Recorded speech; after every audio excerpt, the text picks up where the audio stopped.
से डीजीआई इस्पिया ने कल प्रेस कॉन्फ्रेंस की है तो सोशल मीडिया के ऊपर भी और पाकिस्तान तहरीक इंसाफ की सफ़ों में भी उसके ऊपर मुख्तलिफ किस्म के रद्द-ए-अमल आ रहे हैं। सोशल मीडिया में तो एक बड़ा अजीब किस्म का प्रोपेगेंडा चल रहा है कि वो कह ये रहे हैं कि जी बेसिकली डीजीआई इस्पिया ने कल ये कहा, पहले मैं बता दूं आपको, कि पाकिस्तान तहरीक इंसाफ को कुल वोट के 31% मिला है और पाकिस्तान की अगर 24 करोड़ की आबादी को देखा जाए तो वो कुछ 7% मिलता है। तो उन्होंने कह ये रहे थे कि ये 31% वोट भी जो पड़ा है और 7% वोट भी पड़ा है, ये कोई फ़ौज मुखालिफ बयानिए पे नहीं पड़ा, क्योंकि ये पार्टी जब खड़ी हुई थी, इसके इंडिपेंडेंट कैंडिडेट जब खड़े हुए थे, उन्होंने ये नहीं कहा था कि हम फ़ौज मुखालिफ बयानियाँ टो कर रहे तो आप हमें वोट दें। और ना पाकिस्तान की पूरी कौम, ख्वाह वो तहरीक इंसाफ के वोटर हैं, नून लीग के वोटर, पीपल्स पार्टी के वोटर हैं, खुदा ना खास्ता वो फ़ौज मुखालिफ है। तो इस बात को लेकर क्लैरिफिकेशन जो थी वो उन्होंने कल देने की कोशिश की थी और बड़ा मुदल्लल तरीके से, कॉम्प्रिहेंसिव तरीके से एक एनालिसिस दिया था। और उसमें ये भी बात है, अगर देखा जाए तो पाकिस्तान में वोट पड़ता है वो मैनिफेस्टो पे तो पड़ता ही नहीं है। नून लीग का आप देख लें, 4 दिन पहले उनका मैनिफेस्टो आ रहा था, मैनिफेस्टो में थोड़ी वोट पड़ा है उनको, जितना भी वोट पड़ा है। वोट पड़ता है पाकिस्तान में ब्रादरीज़म के ऊपर, वोट पड़ता है पाकिस्तान में इलेक्टेबल्स के ऊपर, वोट पड़ता है पॉलिटिकल पार्टी के ऊपर ही पड़ता है, लीडरशिप पे ही पड़ता है। लेकिन ये तमाम फैक्टर्स होते हैं, इलाके की पॉलिटिक्स होती है, तो उसको सोशल मीडिया पे इस तरह नेगेटिव तरीके से ट्रेंड किया जा रहा है कि जिसका कोई हाल नहीं। तो सिंपल सी बात यह है कि जो 7% टोटल वोट्स का भी 31% या 30% टोटल वोट्स का ही पड़ा है तहरीक इंसाफ को, वो कौन कह सकता है, क्लेम कर सकता है कि पाकिस्तान मुखालिफ है। और आईपीपी का सर्वे है अभी जो रिसेंट आया हुआ है, 70% से ऊपर अवाम पाकिस्तान की जो है, उन्होंने अगर किसी एक इदारे के ऊपर एतमाद का इजहार किया, वो अफवाज पाकिस्तान है।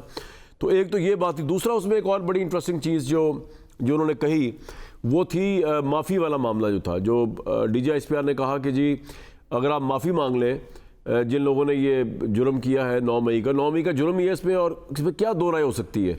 हाँ, ये बात है कि इसमें इंसाफ होना चाहिए, फौरी इंसाफ होना चाहिए। 1 साल सुप्रीम कोर्ट के फैसलों की वजह से जो मिलिट्री कोर्ट का उन्होंने स्टे दिया हुआ मामला तूल पकड़ रहा है। जो लोग अंदर बंद हैं बेचारे, जो बेगुनाह है ख़ास तौर पे, वो बिला वजह उस तबालत के विक्टिम बने हुए हैं, उसका फैसला जल्दी होना चाहिए। वो कैप हटा देना चाहिए सुप्रीम कोर्ट को, फैसला होना चाहिए सीधा सीधा। अभी मिलिट्री कोर्ट से दर्जनों जो है वो पाकिस्तान तहरीक इंसाफ कारकुन जो है वो रिहा हुए, किसी की सज़ा पूरी होगी, किसी पे जो है वो सज़ा गुनाह साबित नहीं हो सका।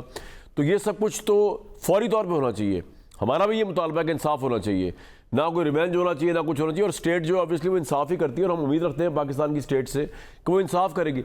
अपने लोगों के साथ जो है वो तो नहीं आप इस तरह कर सकते ना, ना हम उम्मीद रखते हैं कि अपने लोगों के साथ जो है स्टेट कोई नारवा सलूक करेगी।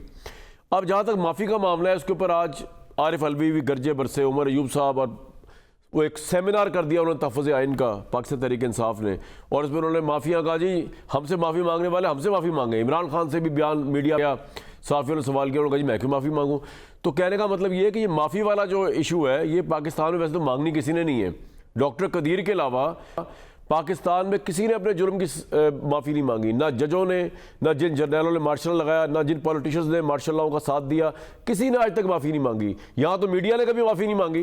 खैर, मैंने 2-3 दफ़ा जब खबरें मेरी गलत रिपोर्ट हो गई थी पिछले 12 साल में, तो मैंने आके आवाम से माफ़ी मांगी। तो ये आपका कॉन्शियस होता है जो आपको मजबूर करता है, किसी के कहने से आप माफ़ी नहीं मांग सकते। अब डीजीआई इस्पिया ने अगर कह भी दिया है तो तहरीक इंसाफ वाले तो मेरे ख्याल से मानते ही नहीं है कि 9 मई का कोई वाक़या हुआ भी है। वो तो कहते हैं हमारे बंदों को ताल्लुक भी नहीं है, ना कोई हमारा लीडर्स में मुलविस था, ना किसी ने इस तरह की स्पीच की, हेटरेट स्पीच की, ना इमरान खान साहब पे वो ये इल्ज़ाम डाल सकते हैं कि 1-1.25 साल जो उन्होंने जेन साजी की, वो कह रहे कुछ भी नहीं हुआ, ये सब साजिश है, ये सब फॉल्स फ्लैग है। उनको कन्विंस तो नहीं किया सकता। और हमें भी जो नज़र आ रहा है उसके अंदर चीज़ें क्लियर है, लेकिन अगेन कोर्ट विल डिसाइड कि जो हमें नज़र आ रहा है इसके अंदर मजीद कितनी रियलिटी हो सकती है, इसमें से कितनी एग्जैजरेशन सब्ट्रैक्ट की जा सकती है। जियो फेंसिंग है, सीसीटीवी है, फुटेजेस है, ये सब कोर्ट ऑफ लॉ के सामने पेश होनी चाहिए। और मिलिट्री कोर्ट में अगर फैसला हो भी जाए तो जिसके खिलाफ भी हो वो हमेशा पाकिस्तान की हायर सुपीरियर सिविलियन कोर्ट्स के लिए जा सकते हैं। तो मुझे समझ नहीं आ रही कि 1 साल इतना डिले हो क्यों रहा है।